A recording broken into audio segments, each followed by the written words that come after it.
What's going on, everybody? Welcome to another brand new installment of Renegades Reviews, exclusively here as always on the Casa D18 Studios channel.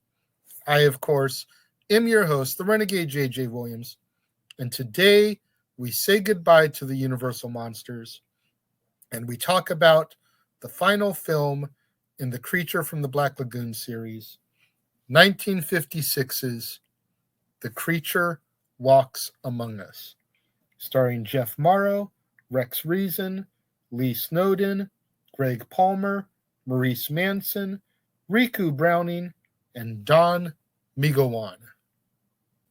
What's going on, everybody? Thank you for joining me here once again for another brand new installment of Renegades Reviews. And like I said during the introduction, today we're going to say goodbye to the Universal Monsters, and we're going to take a look at the final film from the Creature from the Black Lagoon series, The Creature Walks Among Us. And as our film opens, and following the Gillman's escape from the Ocean Harbor Oceanarium in Florida, a team of scientists led by the deranged and cold-hearted Dr. William Barton board the Vagabond 3 in order to capture the creature in the Florida Everglades. Barton is mentally unstable and apparently is an abusive husband to his wife, Marcia, as he becomes very jealous and paranoid whenever Marcia is around other men. Their guide, Jed Grant, makes numerous passes on Marcia, which she constantly rebuffs, with Barton ending up becoming paranoid about the two. Marcia accompanies Jed and Dr. Tom Morgan on their initial dive to look for the Gillman, despite her husband's fierce objections. During the dive, Marcia swims too deep and is overcome with the raptures of the deep, temporarily losing her mind and removing all of her scuba gear. This forces Jed and Tom to abandon their hunt for the Gillman in order to swim back and save her. When he is eventually captured, the Gillman is badly burned in a fire, leading to a surgical transformation, which is performed by Barton, Tom, and their colleagues, Dr. Board and Dr. Johnson. While bandaging the Gillman, the doctors notice that he is shedding his gills and even breathing using a kind of lung system. Now that the creature has a more human-like skin, he is given clothing to wear. The doctors then attempt to get the Gillman used to living amongst the humans. Although the Gillman's life has been saved, he is unhappy, staring despondently at the ocean. However, Barton ruins the plans when in a murderous rage he kills Jed, jealous that he had made romantic advances towards his wife. Realizing what he has done, Barton then tries to put the blame onto the Gillman.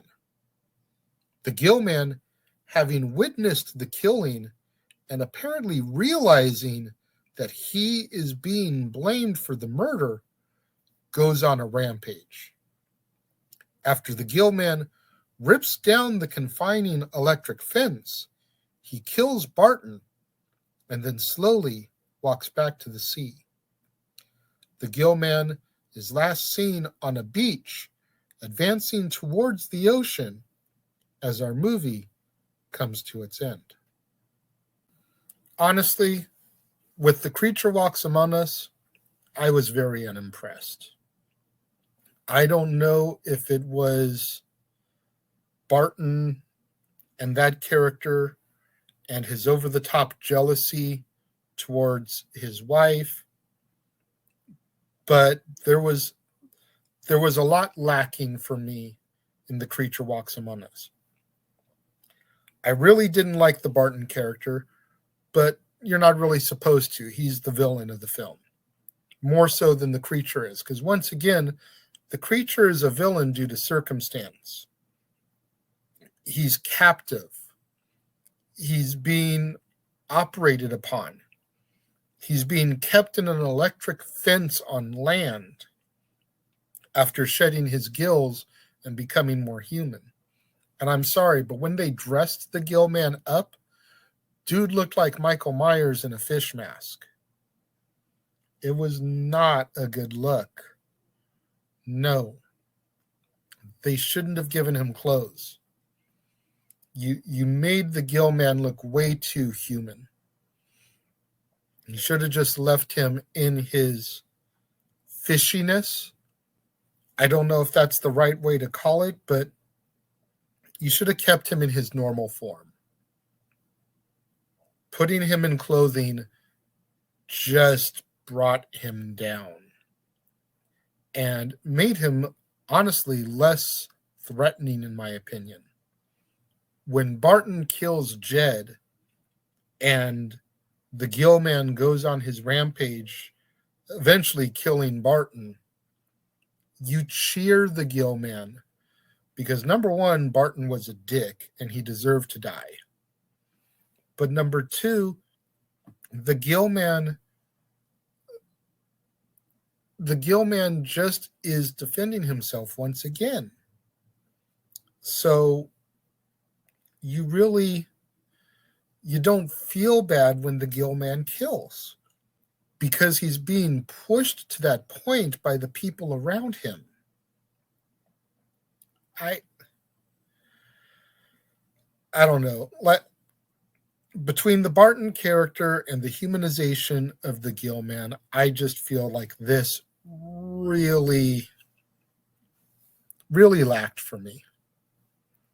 I don't know what you guys think. When it comes to my rating of this one, this is probably the lowest I have ever given a rating. But I give this movie a 0.5 star out of 5 stars. This was bad, in my personal opinion. The only redeeming quality was watching the Gill Man kill Barton. That was it. This movie was just bad. Like I said, it's the lowest rating I've given a film yet, but it is what it is, guys. I'm curious to know what you guys think of The Creature Walks Among Us, though. Let me know. If you're watching the premiere, leave your thoughts and comments over here. If you're watching on demand later in the day, leave your thoughts and comments down here. Whatever you do, though, when you get out there on social media, let's try to get those hashtags trending. Hashtag Casa D18 Studios, hashtag Renegades Reviews, hashtag Renegade Returns, and, of course, the ever-popular hashtag Shenanigans. We interrupt this episode of Renegades Reviews for an important announcement about merchandising. Merchandising? What's that? Merchandising. Come, I'll show you. Merchandising, where the real money's made. Make sure you go over to teespring.com/stores/Jeff Meacham Network for all the t-shirts you see here from the West Coast professor, Jeff Meacham himself. You can get shirts for the Jeff Meacham Network, Talk Wrestling, as well as the red and gold Meachamania shirts. And while you're there, don't forget to get your shirts of the Casa D18 Studios Brotherhood, the Dads on Wrestling shirt, the Renegade J.J. Williams, Statboy Sports Bar, and the hashtag Statboy Approved shirt. Make sure you go over to teespring.com/stores/Jeff Meacham Network and score your shirts today. Make sure you guys tune in tomorrow, right back here on the Casa D18 Studios channel, for another brand new installment of Renegades Reviews. When we get away from the Universal monsters and say goodbye to those, and we start to take a look at some more classic but more traditional horror films. And we're going to start with 1959's House on Haunted Hill, starring Vincent Price, Carol Omart, Richard Long, Alan Marshall, Carolyn Craig, Alicia Cook, Julie Mitchum, Leona Anderson, and Howard Hoffman. You're not going to want to miss out on that one tomorrow. Right back here on the Casa D18 Studios channel. Right back here on an all-new Renegades Reviews when we take a look at a Vincent Price classic, House on Haunted Hill. To all my loyal fans and viewers out there tuning in for the premiere, leaving your thoughts and comments over here, thank you very much. I appreciate each and every one of you. Likewise, all my loyal fans and viewers out there tuning in just a little bit later in the day, watching on demand, leaving your thoughts and comments down here.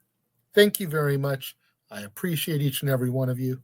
I appreciate all my loyal fans and viewers who tune in on a regular basis, showing me that love, showing me that support, going back to the archives, watching those old episodes of Renegade of Wrestling, Dad's on Wrestling, After the Bell, Stat Boy Rants, trying to help me get my viewership hours boosted up so I can eventually get monetized, make some money on this endeavor. Thank you very much to each and every one of you who tuned in today, and I will see you guys next time.